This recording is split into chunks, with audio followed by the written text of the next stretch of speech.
या इलाही बख्श दे सईद को रोज़े हश्र तो।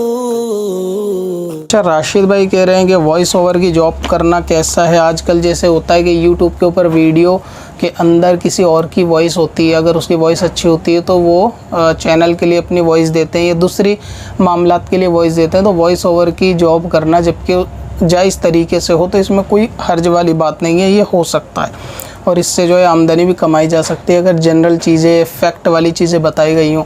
और वॉइस ओवर की जॉब के अंदर बहुत सारे ऐसे मामले आते हैं जैसे कॉलर ट्यून, अभी जो कोरोना की कॉलर ट्यून चल रही है, इस किस्म के भी जो है ना आर्टिस्ट होते हैं, वॉइस आर्टिस्ट। तो इसी तरीके से बहुत सारे सरकारी मामलों के अंदर मैसेज देने के लिए, मैसेज रिकॉर्ड कराकर कॉल पर, मोबाइल पर चलाने के लिए वो मैसेज में भी एक वॉइस आर्टिस्ट की ज़रूरत पड़ती है। तो अगर वॉइस किसी की ऐसी है कि वो वॉइस ओवर का काम कर सकते हैं वीडियो के ऊपर और वो कंटेंट वगैरह भी कोई ख़िलाफ़ शरीयत नहीं है, उसमें जो चीज़ प्रचार की जाएगी, जिसका एडवर्टाइजमेंट किया जाएगा वो बिल्कुल दुरुस्त है। मिसाल के तौर पे किसी फैक्ट वगैरह देश के बारे में बताए जाएंगे या दूसरी कोई टेक्निकली चीज़ें बताई जाएंगी जिस पर वॉइस ओवर किया जाएगा, तो ये सब मामलात किए जा सकते हैं। और एक वॉइस ओवर होता है जैसे मूवी का रिव्यू करना होता है या किसी गाने फिल्म का रिव्यू करना होता है, तो इन सब चीज़ों से परहेज़ करें, किसी ऐसी नाजायज़ और गुनाह वाले काम का रिव्यू ना करें।